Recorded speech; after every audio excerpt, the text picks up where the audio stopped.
Hi, folks. I'm going to ask you to set up your notes for today's section. This is 7.7. So section 7.7, put the video on pause and just set up your notes real quick. All right. Hey, welcome back.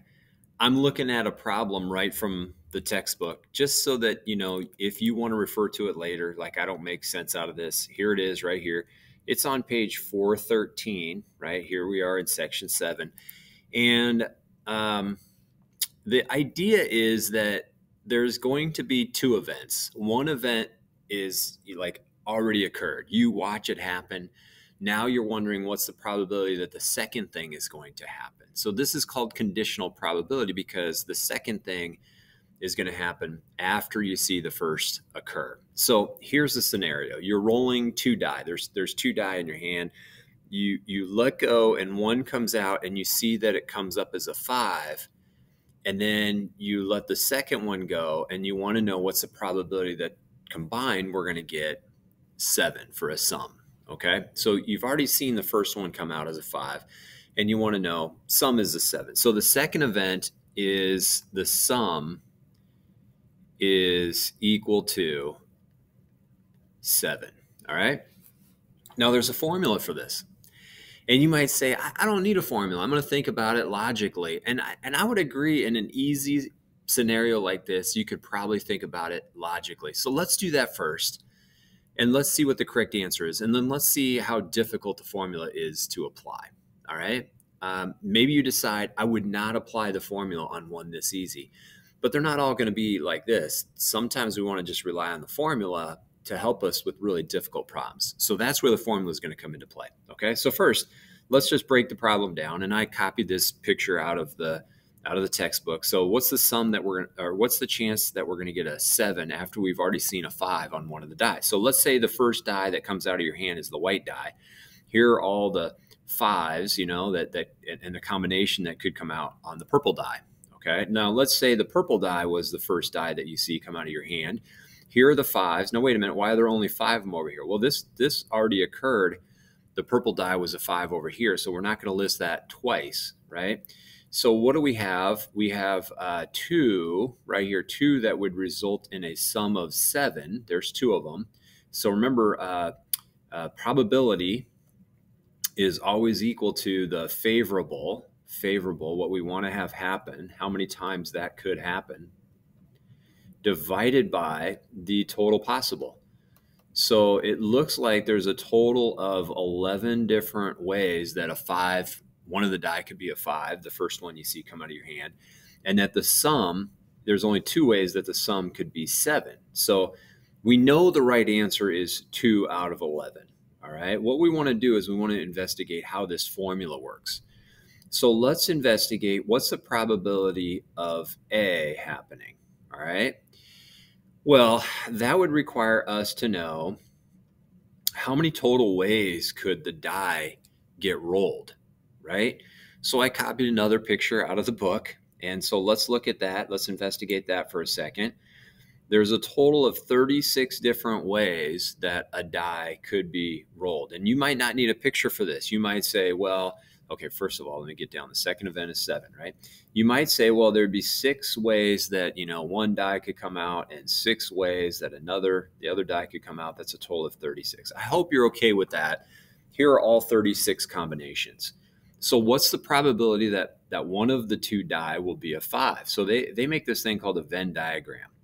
And they're listing all the ways that a 5 could come out. So here's 1, 2, 3, 4, 5, 6, 7, 8, 9, 10, 11. Okay. So the probability that A is going to happen is 11 out of 36. All right. Now this formula that we're going to try to use, this is the formula that they give us for conditional probability. Okay. So the probability that B is going to happen given that A has already occurred. Well, the denominator is 11 out of 36.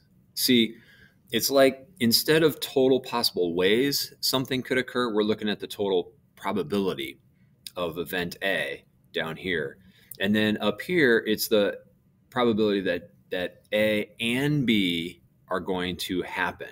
So what is the probability that A and B is going to happen? Well, there are 2 ways to get a 7, right? There's 2 out of 36. So this is 2 out of 36. There's 2 ways to get a 7 out of 36 possible ways that the dies could come out. And so when you divide one fraction by another fraction, you take and multiply by the reciprocal of the denominator. So I'm going to multiply by 36 over 11, and these 36 divide out to 1.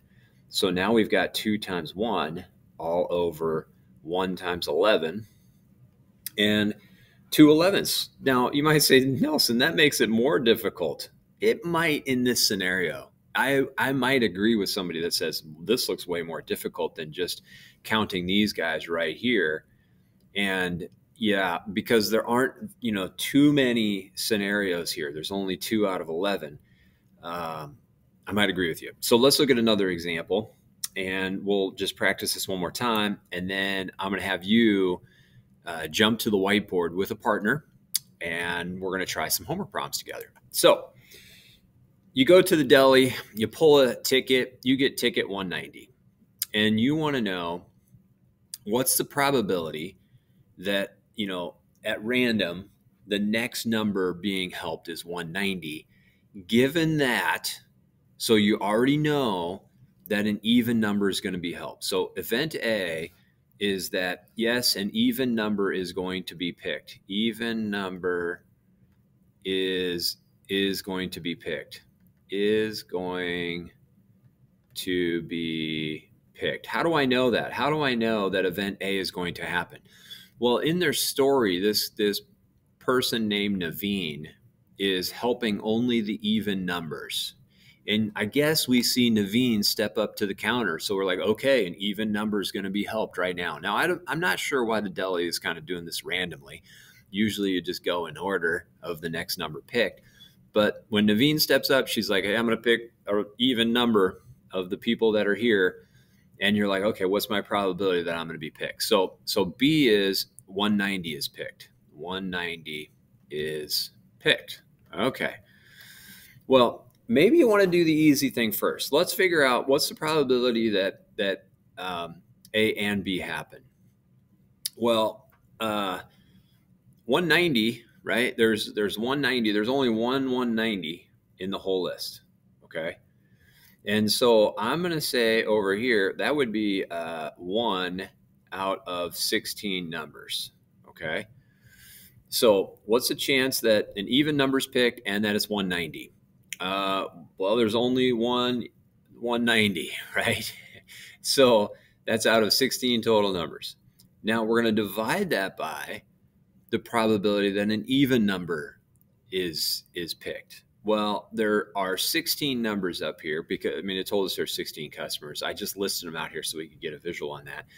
And half of them are odd and half of them are even. So that means that there's 8 even numbers out of 16. So that's a 1/2 chance. So let me just reduce that first. Okay, so I got 1/16 over 1/2. And so when we divide by a fraction, we multiply by its reciprocal. So I'm going to multiply by 2 over 1. I get 2 over 16. My answer comes out to be 1/8.